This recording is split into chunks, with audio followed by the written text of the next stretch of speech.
Olá, muito boa noite a todos e a todas que nos acompanham nesse momento. Agora são 19 horas dessa quinta-feira, dia 4 de abril de 2019. Eu sou Rodrigo Correia e começa agora mais uma edição do programa Em Movimento, um espaço que a gente discute as principais notícias que afetam a vida do trabalhador. Esta é uma produção dos Sindicatos Metalúrgicos de São José dos Campos e região, entidade filiada à CSP com Lutas. A transmissão é realizada direto do estúdio Vito Gianotti. Participe da realização desse programa. Envie para a gente seus comentários, suas críticas, suas contribuições. Afinal, é você que faz esse programa acontecer. E agora vamos para as telas dos temas que nós vamos abordar no dia de hoje. Vamos discutir a campanha de PLR nas fábricas. Para isso, vamos ter aqui no estúdio a presença do presidente do sindicato, Weller Gonçalves. Também vamos discutir o golpe de 64 e a ditadura militar. Vamos ter um contato com o advogado e ativista do PSTU, Américo Gomes. E começando esse nosso primeiro bloco, nós temos aqui a presença do presidente do sindicato, Weller Gonçalves. Weller, boa noite, tudo bem? Boa noite, Rodrigo. Uma boa noite a todos que nos acompanham nesse momento. Weller, qual o estágio atual da campanha de PLR nas fábricas da região? Pois bem, Rodrigo, a gente inicia agora o nosso processo de negociação de PLR nas fábricas aqui da nossa base territorial e a gente já tem um grande exemplo a ser seguido.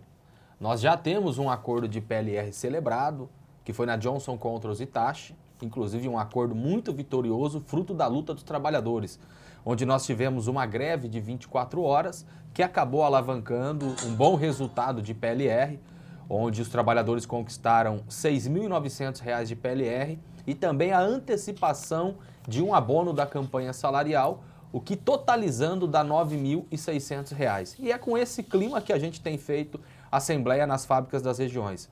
Nós já temos reuniões agendadas para a semana que vem, por exemplo, na Prolinde, nós temos reunião segunda-feira, dia 8. Na Ericsson, nós já tivemos a primeira reunião e na terça-feira, dia 9, a segunda rodada de negociação. Na quarta-feira, a gente tem reunião com a Eugin, que é a antiga Hatcraft. E na quinta-feira da semana que vem nós temos reunião com a MWL, que fica em Caçapava. Nós já tivemos a primeira reunião, a empresa fez uma primeira proposta, que foi um valor de PLR 100% atrelado a metas, que já foi rejeitado pelos trabalhadores e a gente vai para a segunda rodada de negociação. E em todas as regiões, desde Jacareí, Zona Sul, Caçapava e Garatá, nós já estamos notificando todas as empresas solicitando reunião para iniciar a negociação da PLR. E nesse sentido, o recado para os trabalhadores metalúrgicos é seguir o exemplo dos trabalhadores da Hitachi, fazer muita luta, que essa é a única forma da gente ter conquista. E fora a Hitachi, tem alguma outra empresa que fechou ou está no início? Como que está o panorama de... Só a Hitachi. Das negociações desse ano, apenas a Hitachi. Temos a GM, que foi parte de todo aquele acordo, que inclusive nós discutimos aqui várias vezes. Acordo celebrado só com a Hitachi nesse momento. E, Weller, muitos trabalhadores não sabem dessa informação, mas a PLR é uma lei, né? A lei, as empresas são obrigadas a negociar e a pagar a PLR. Queria que você nos dissesse um pouco sobre como funciona essa legislação e o que é a PLR. Exatamente. Tem uma lei, a Lei 10.101, que fala, inclusive, que se a empresa pagar a PLR em um ano, ela tem que seguir pagando, a não ser se ela decretar falência ou então argumentar que não teve lucro no último período, mas geralmente as empresas que negociam conosco aqui têm de praxe estar pagando a PLR.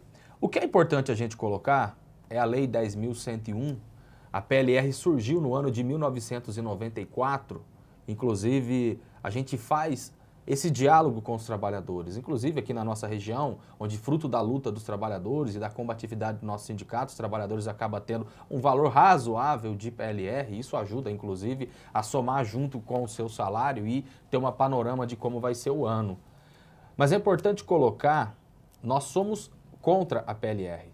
Ao trabalhador metalúrgico que está ouvindo vai falar, poxa, o presidente falando isso, vou me explicar.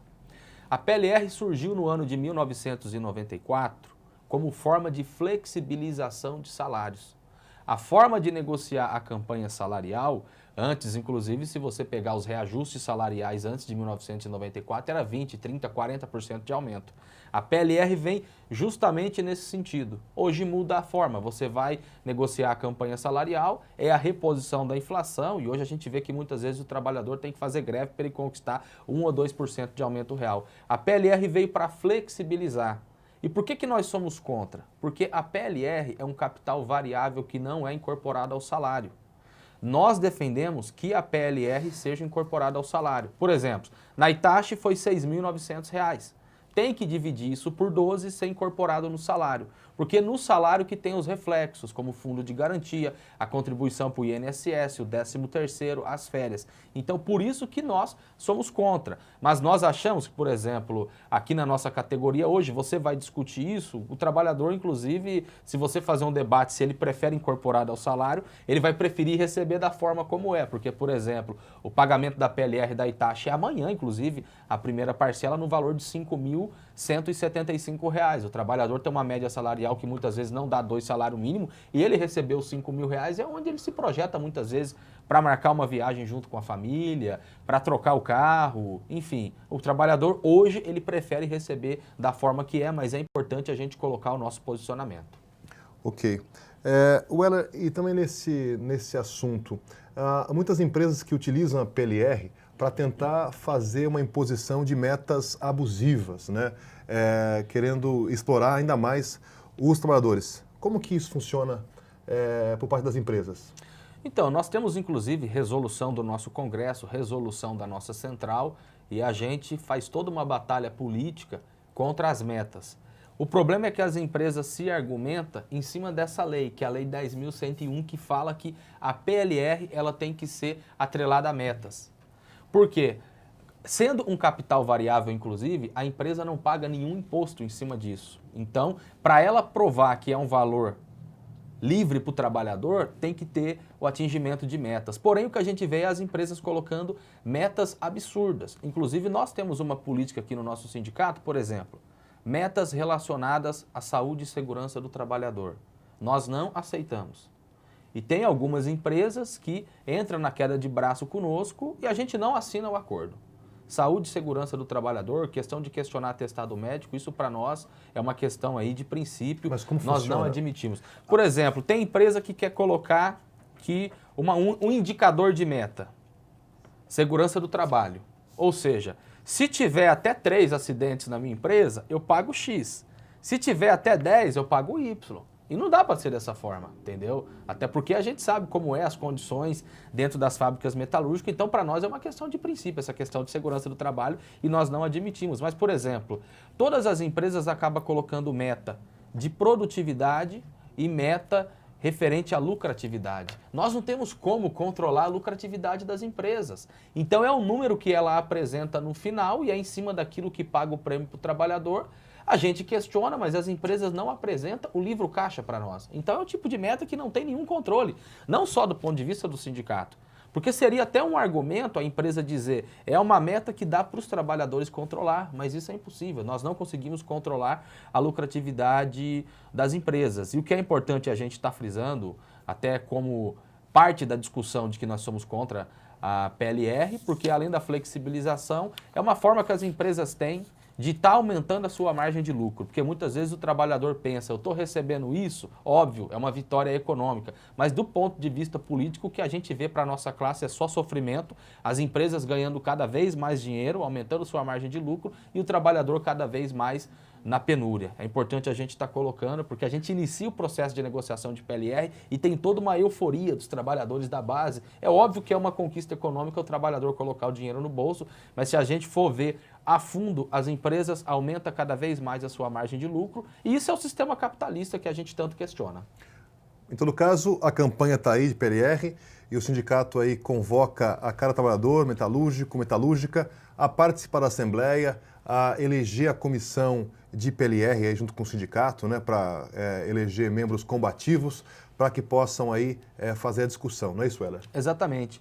E passar um recado aí para os trabalhadores da região da Zona Sul, nós já mandamos notificação pedindo reunião para Tecnovale, para Lomavir, para Tecmag, para Ferrosmol e para Iwata. E nós vamos notificar todas as empresas da nossa categoria solicitando reunião. O que você coloca, Rodrigo, é muito importante. Em algumas empresas é a negociação direta com o sindicato. Em algumas empresas a gente elege comissão, como na Prolind, como por exemplo na Ericsson. E é importante que o trabalhador que vá se candidatar para a comissão, ele tem que colocar o seu mandato a serviço da luta dos trabalhadores. Ele tem que estar na mesa de negociação junto com o sindicato para a gente ir para cima das empresas para fazer aumentar. E a gente espera que esse ano, daqui uns 2, 3 meses, a gente faça um balanço positivo.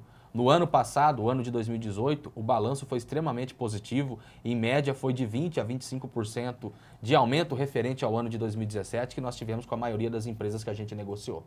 Ok. Weller, e agora aproveitando a sua presença aqui no estúdio, no próximo sábado vamos ter um importante evento sobre a reforma da Previdência, uma formação. Queria que você nos dissesse como que vai ser esse evento e fazer o convite para o pessoal de casa que nos acompanha agora.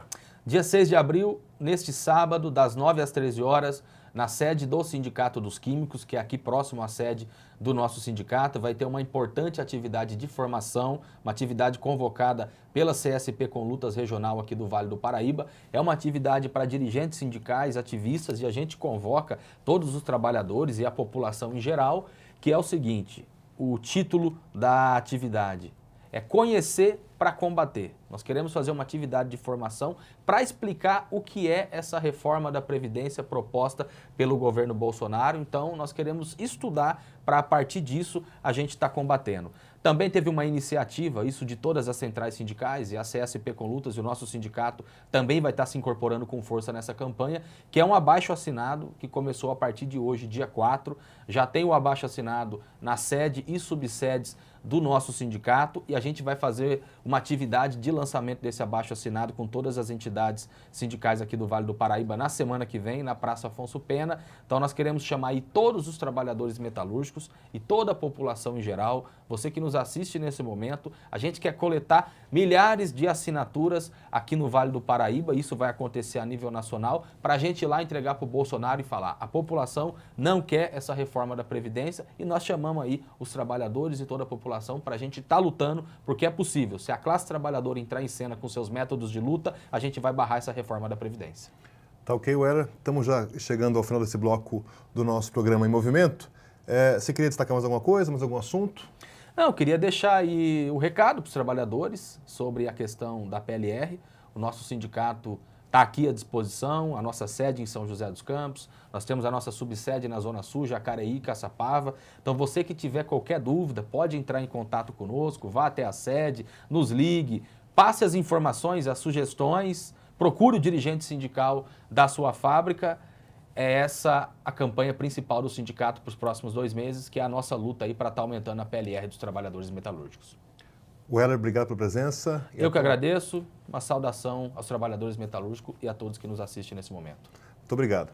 Bom, e agora vamos para um rápido intervalo e, na sequência, vamos falar sobre o período sombrio da ditadura militar e as lições que ficam para os trabalhadores, apesar que muitos atualmente estão tentando reescrever essa história. Sobre o tema, vamos conversar após o intervalo pela internet com o advogado e ativista Américo Gomes. Já voltamos.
Muito bem, e nós estamos agora de volta com o programa Em Movimento, esse espaço que é dedicado a discutir as principais lutas dos trabalhadores.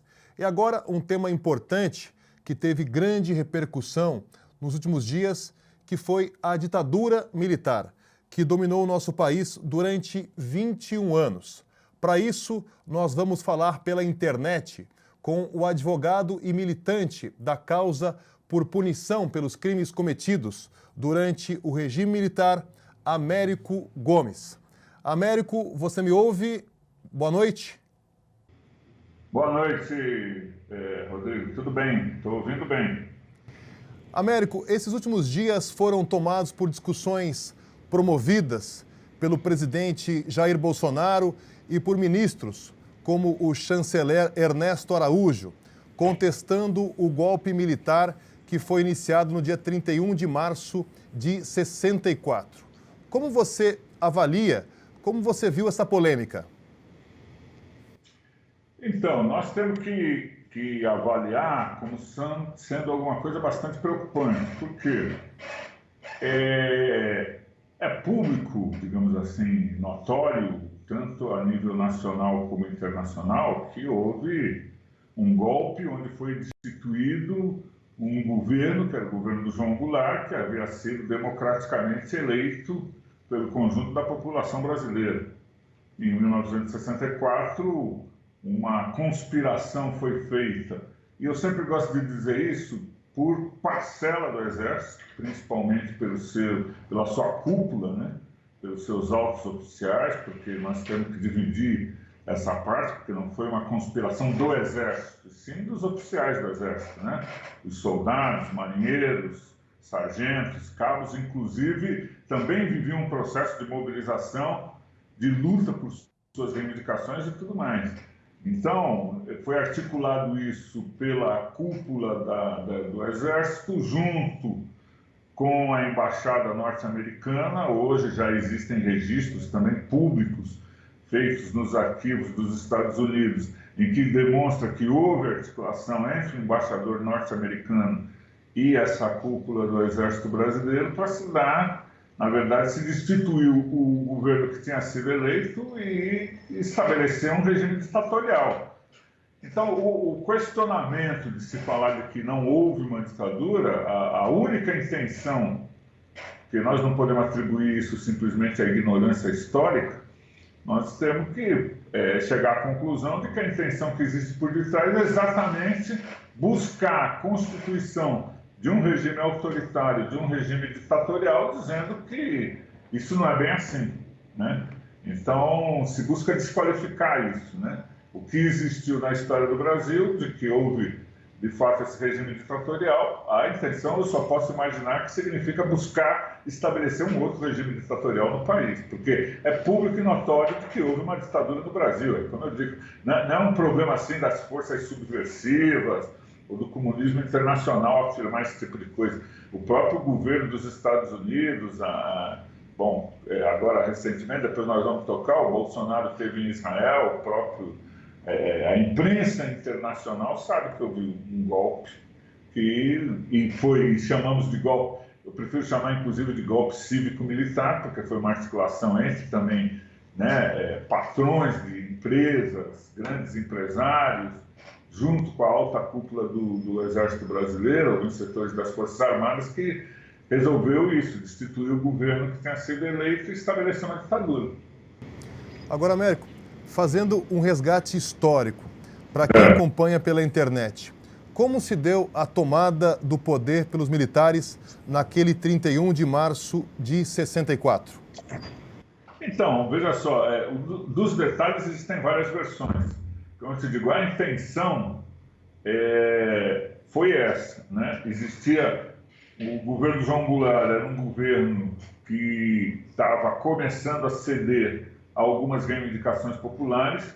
O Brasil estava vivendo um processo de mobilização muito forte, com greves operárias, mobilizações camponesas, que se traduziam na luta pela reforma agrária, né? As greves operárias, a luta dos trabalhadores contra a carestia, né? Então existia todo um processo de mobilização muito grande.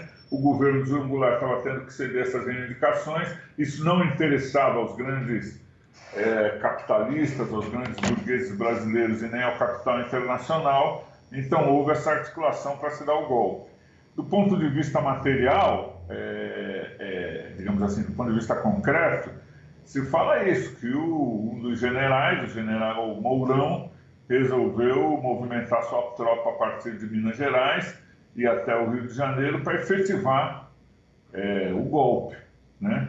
E com isso se estabeleceu todo um processo de repressão muito grande sobre o conjunto da classe trabalhadora e os setores mais democráticos da sociedade, né?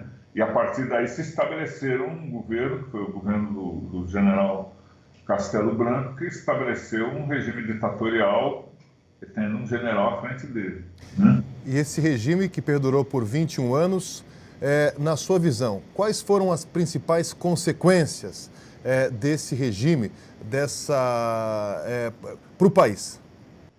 Então, a primeira delas, logicamente, foi o problema do fim das liberdades democráticas. Eu vou querer voltar a esse tema um pouquinho.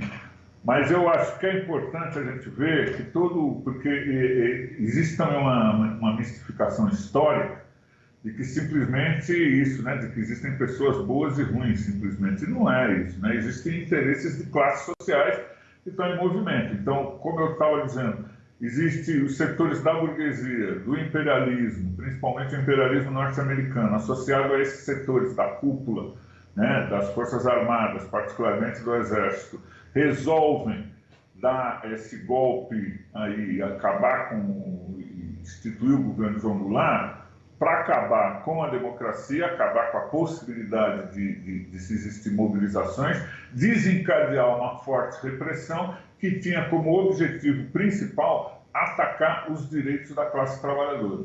Então, o principal objetivo foi que os trabalhadores, a partir daí, começaram a ter seus direitos golpeados. Eu acho até que de forma simbólica, às vezes eu falo isso em umas palestras, muita gente fica surpresa, que o Brasil era um país onde existia estabilidade no emprego para todos os trabalhadores.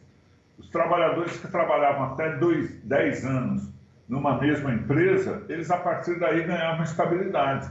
Eu digo que o grande presente que a ditadura militar, ou a ditadura cívico-militar deu para a burguesia nacional e internacional foi acabar com a estabilidade do emprego e estabelecer o Fundo de Garantia por Tempo de Serviço, que fez com que os trabalhadores, a partir daí, pudessem ser demitidos a qualquer momento, recebessem até alguma verba indenizatória, mas acabasse com a estabilidade. Isso eu digo que digamos assim, um símbolo do que aconteceu com a classe trabalhadora.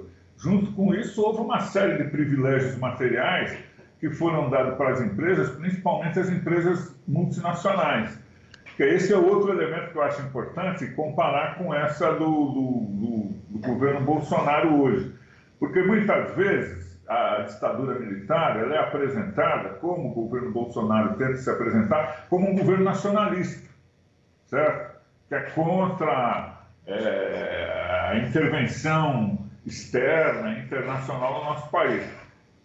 Ambas as coisas são mentiras, né? Porque tanto o governo Bolsonaro, a gente viu na recente viagem dele aos Estados Unidos, em que liberou, por exemplo, visto para os norte-americanos sem nenhuma contrapartida para o povo brasileiro, como também liberou a utilização da base de Alcântara também pelos militares norte-americanos, que demonstra isso, a maior abertura na verdade, o capital internacional e particularmente o imperialismo norte-americano, e que foi o que a ditadura fez também. Além de atacar o direito dos trabalhadores, o que ela fez foi dar uma série de privilégios para várias indústrias multinacionais que estavam se instaurando no país. Por exemplo, em Minas Gerais é amplamente conhecido os privilégios que foram dados para a Mannesmann, por exemplo, que é uma empresa alemã, a nível de isenção de impostos. Além disso, da repressão que existia na fábrica, que impediu os trabalhadores de mobilização. A Fiat, por exemplo, italiana,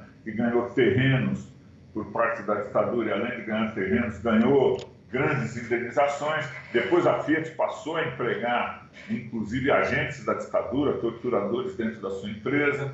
Bom, as grandes empresas automotivas do estado de São Paulo, General Motors, Volkswagen, Ford, que também recebia esses privilégios, e junto com isso existiu digamos assim, essa integração entre essas empresas multinacionais e a ditadura, no sentido da ditadura fornecer repressão aos trabalhadores, impedir que houvesse mobilização, e as empresas muitas vezes financiavam os agentes da ditadura e também os grupos paramilitares, né?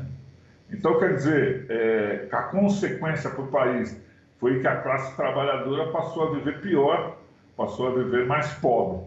Junto com isso, além de tudo, e isso é muito importante destacar, que a democracia, nós vivemos uma democracia dos ricos no Brasil. Logicamente, os pobres continuam com seus direitos democráticos muito golpeados. Agora, mesmo assim, é melhor existir essa democracia, que pelo menos a gente tem o direito de reclamar. Eu tenho o direito a dar essa entrevista para você aqui e nenhum de nós sair daqui preso por um aparato de repressão. Os trabalhadores têm direito a fazer sua greve, têm direito a se mobilizar, têm direito a se organizar nos seus sindicatos, têm direito a construir suas organizações classistas, que isso a ditadura impede o direito de reunião, o direito de imprensa. Então, quer dizer, isso ataca diretamente também a classe trabalhadora na possibilidade de poder lutar e resistir e defender seus direitos. Isso foi também o que se atingiu muito dentro do Brasil.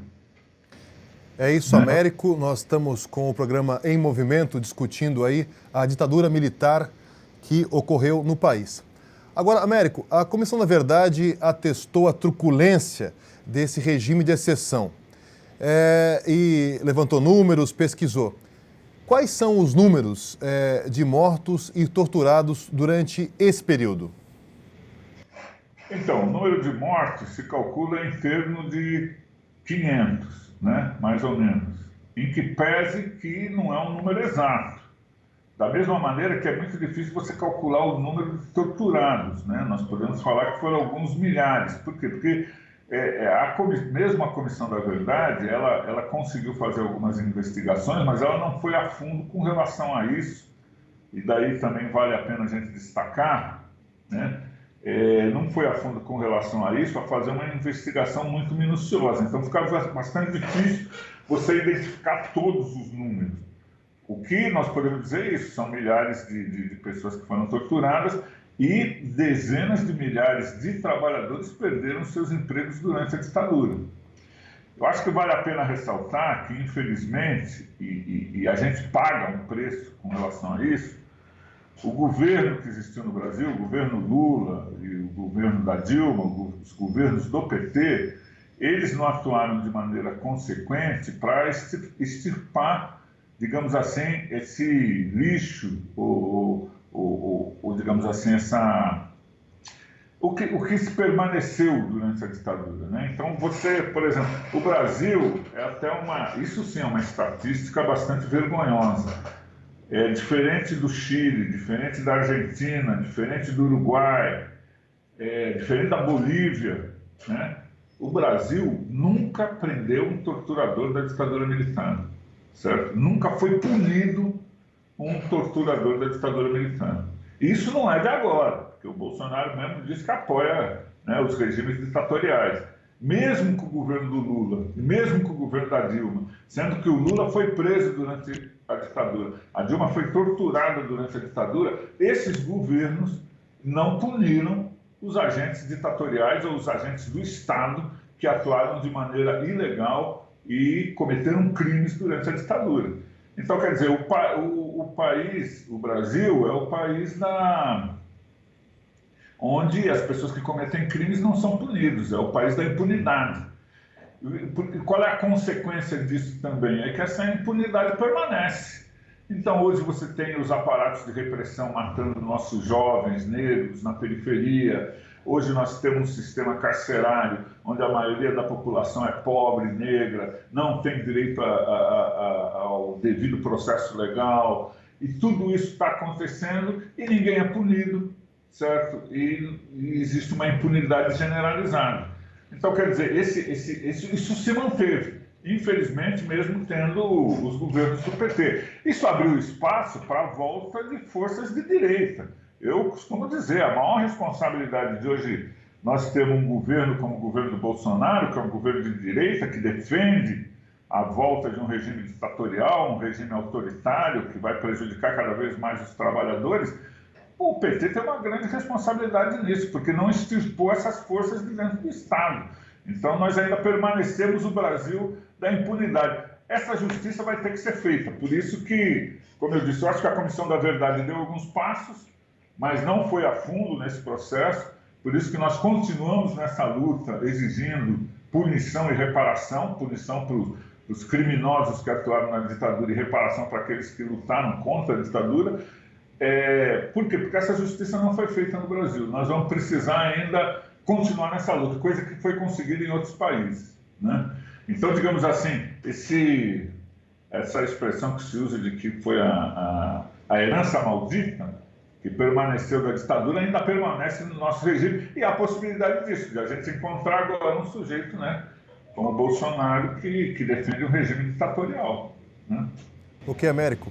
E agora que nos acompanha, e evidente que o atual presidente foi eleito pela maioria de votos, dos votos válidos, né, e conseguiu encantar uma parcela da classe trabalhadora.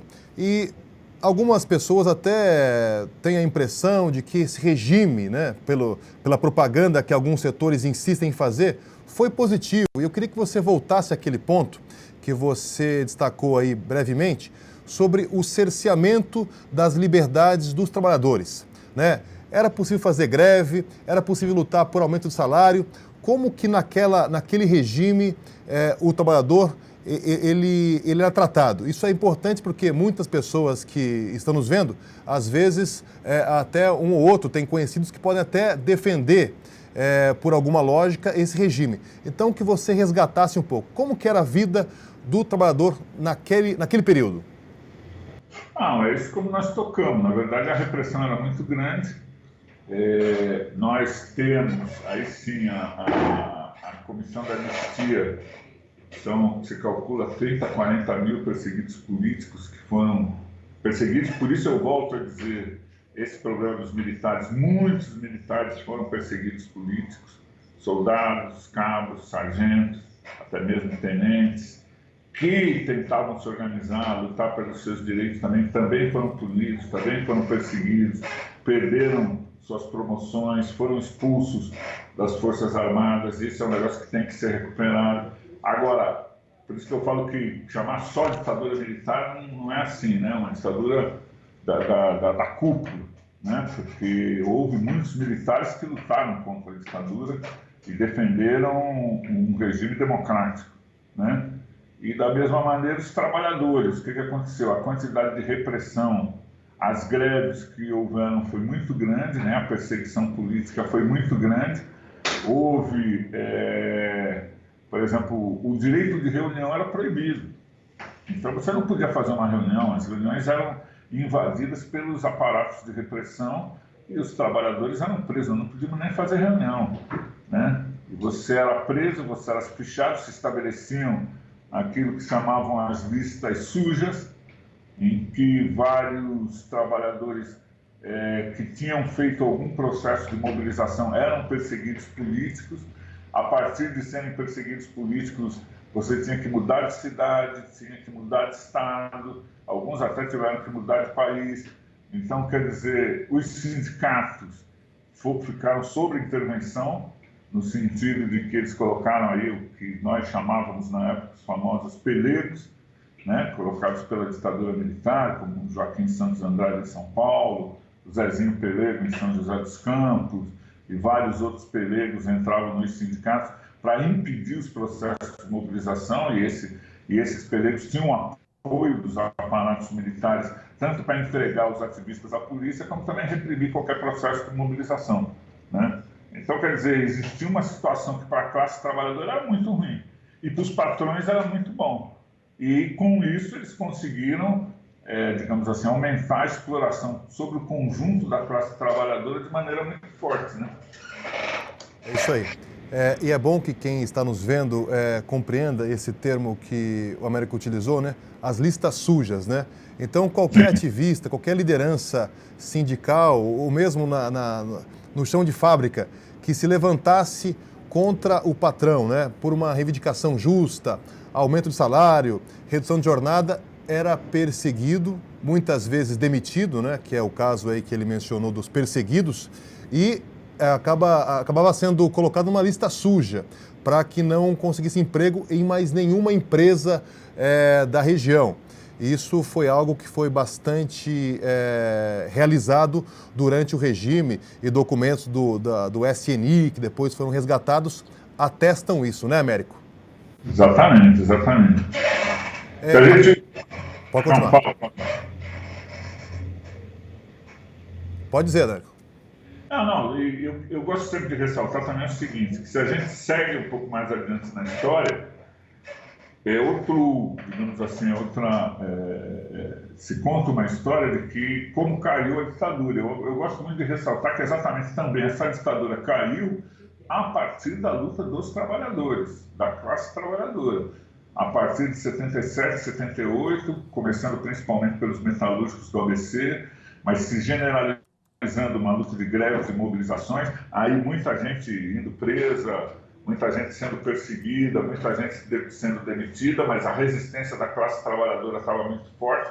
Isso foi obrigando, a partir principalmente aí da década de 80, que a ditadura militar tivesse que sair, tivesse que recuar. E depois se inventou eu digo isso porque se inventou uma história de que houve uma reconciliação ou uma ida à democracia de maneira lenta, gradual e tal e coisa, que foi, na verdade, o desejo dos próprios ditadores, que eram voltar a um regime democrático. E isso não foi bem assim. Isso foi fruto também da mobilização da classe trabalhadora.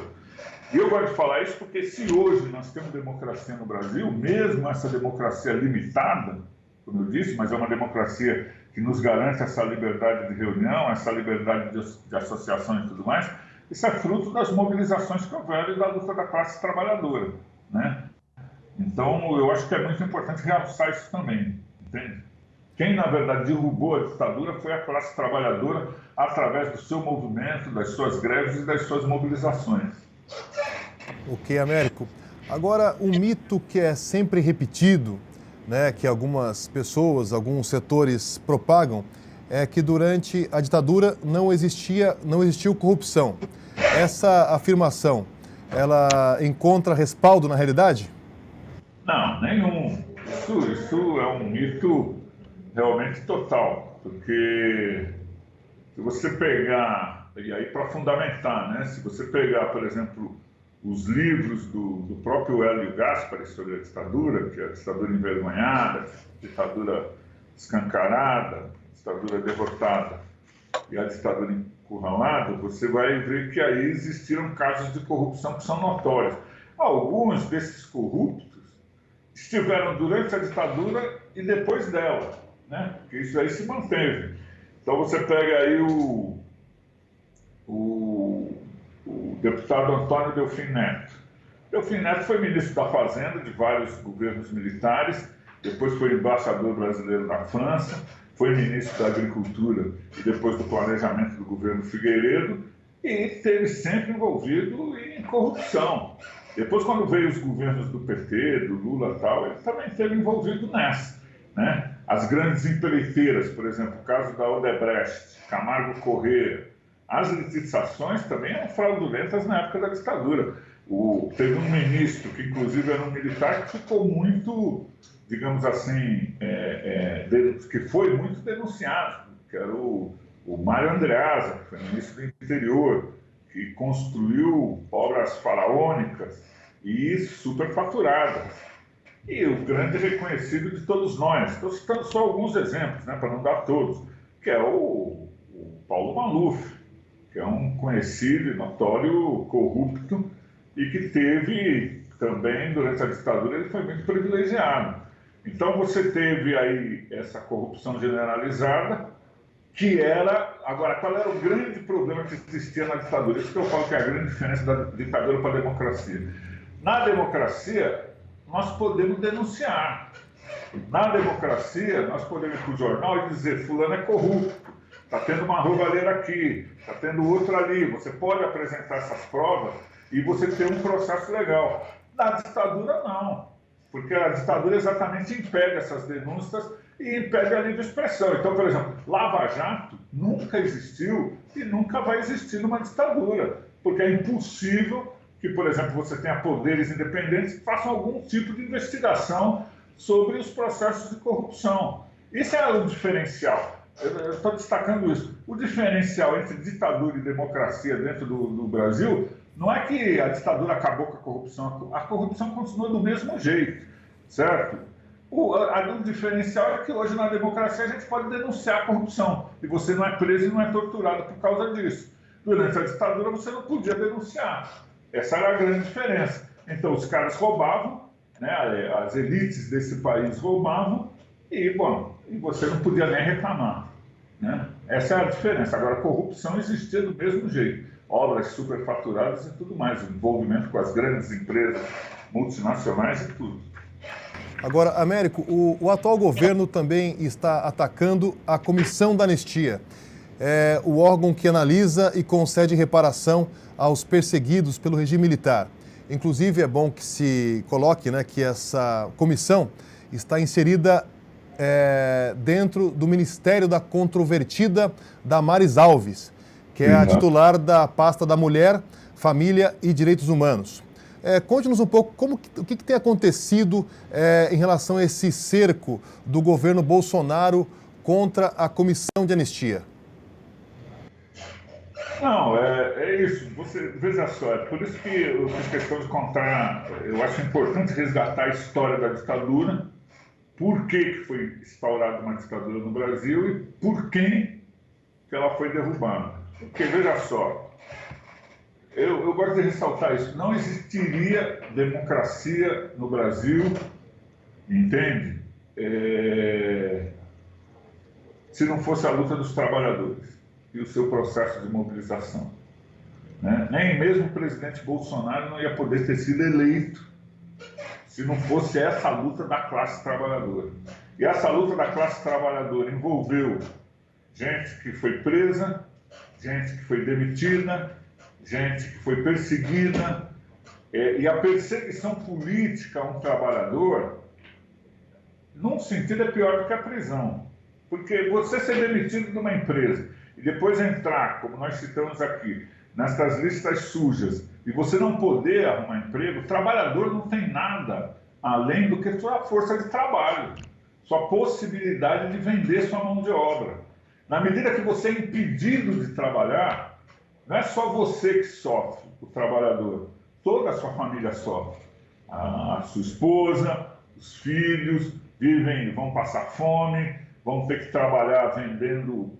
Eu digo isso porque são vários exemplos de trabalhadores, lutadores durante a ditadura, que foram presos, perseguidos e tudo mais, e depois você tem que virar camelô, vira gente que está vivendo de bico ou qualquer outra coisa, né? Então, quer dizer, esses trabalhadores que são os verdadeiros heróis, por isso que eu queria dizer, a classe trabalhadora brasileira é a verdadeira heroína de ter derrubado a ditadura e de existir esse pouco de democracia que nós temos hoje no nosso país. Foi uma luta dos trabalhadores. Agora, logicamente, é um problema de justiça social que esses trabalhadores que participaram dessa luta, que deram sua vida, que foram presos, que foram demitidos, eles tenham alguma reparação. Porque, veja só, à medida que você foi demitido de uma empresa e não consegue ter mais trabalho, entende? É justo que você, mesmo esse tempo que você foi, por exemplo, perseguido político, esse tempo possa contar para sua aposentadoria no INSS, você possa receber os salários atrasados, uma série de coisas. Então, o direito à reparação à classe trabalhadora ele é fundamental.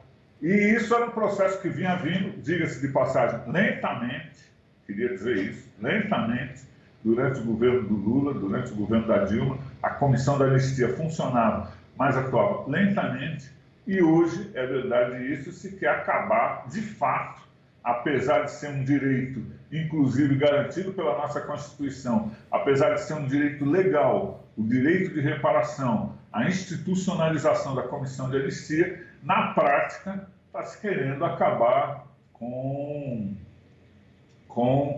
esse direito à reparação. E volto a dizer também, que eu acho importante destacar isso, em vários momentos da entrevista estamos destacando.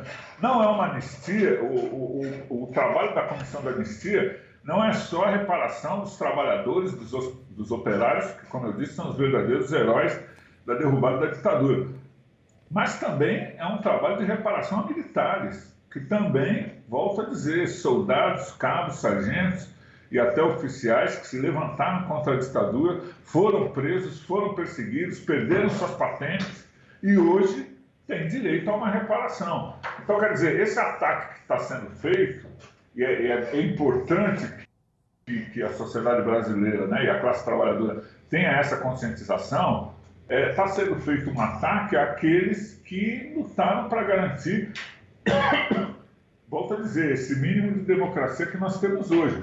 Então é um ataque bastante grosseiro, pernicioso e que, assim, criminoso contra aqueles que, na verdade, garantiram a luta contra a ditadura. Agora, acho que da mesma maneira com que todos aqueles, por exemplo, os soldados do Exército Brasileiro que foram para a Europa, lutaram contra o nazismo, têm direito também às suas reparações e tudo mais, porque acabaram com a sociedade, com esses regimes autoritários, ditatoriais. Todos aqueles que lutaram contra as ditaduras, na minha opinião, têm direito, sim, à reparação. Então, o ataque à Comissão de Anistia é um ataque ao povo brasileiro e é um ataque também às conquistas democráticas. Agora, Américo, recentemente, na terça-feira, o presidente disse que o nazismo foi um movimento de esquerda, né? Uma frase que causou aí, né, uma profunda estupefação em todo mundo, né? Como você interpretou essa afirmação do presidente? Não, eu volto a dizer, eu só posso acreditar que isso tem a ver com isso, que na verdade quer se atribuir todos os movimentos ditatoriais às organizações de esquerda e querer passar por cima que a extrema-direita, as organizações de direita também estabelecem regimes ditatoriais. Porque é uma coisa que é injustificável, né? Eu acho que o presidente Bolsonaro deu essa declaração no momento que estava visitando o Museu do Holocausto, né, em Israel, e o próprio Museu do Holocausto, nas suas obras, ele enuncia de que o nazismo é fruto exatamente de um regime de direita, ditatorial, né?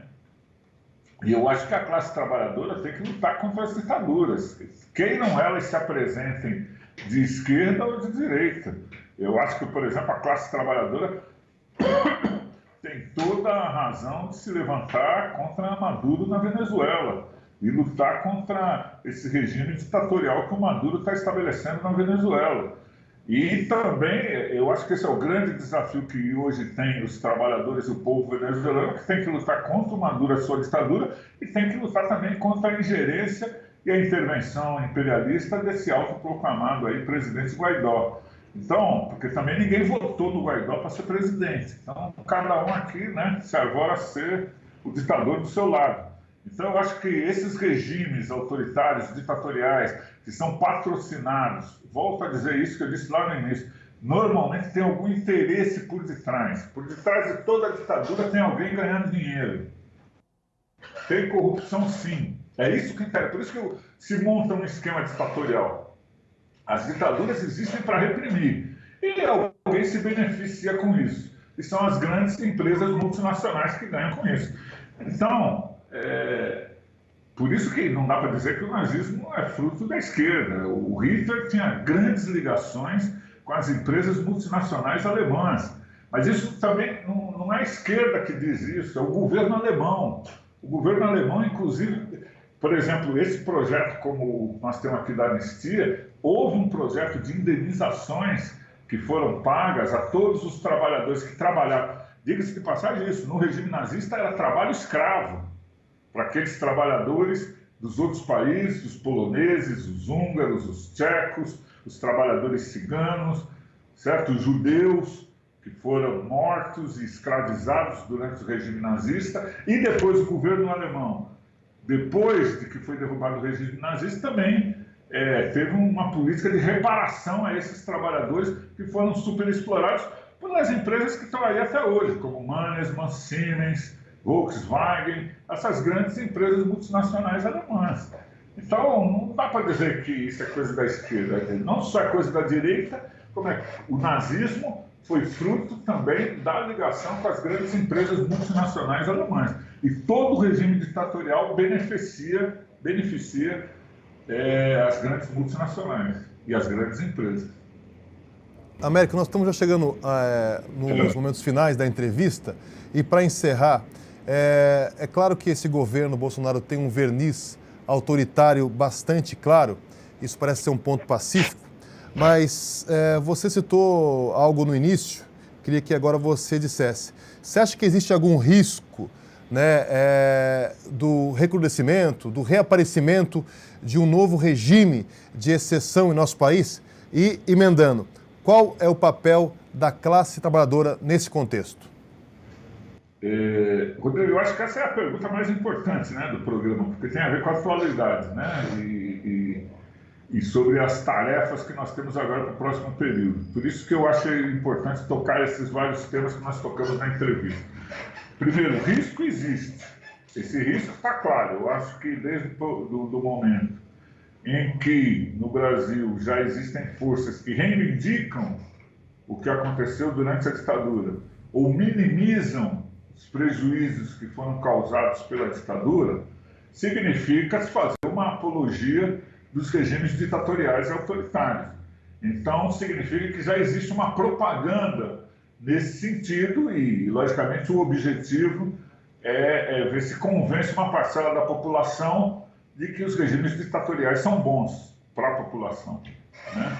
Então, o risco existe. Como também nós estamos vendo que o governo Bolsonaro, apesar do seu discurso autoritário, ele já está sendo um governo que está com bastante dificuldades para governar, né? Porque exatamente as mobilizações ou os protestos que nós vimos que surgiram, tanto no Carnaval, como nas mobilizações no 8 de março, como nas mobilizações pela apuração do assassinato da Marielle, isso, e agora, as paralisações que se deram no dia 22 de março, onde a classe operária novamente entrou em cena, fazendo grandes paralisações contra a reforma da Previdência.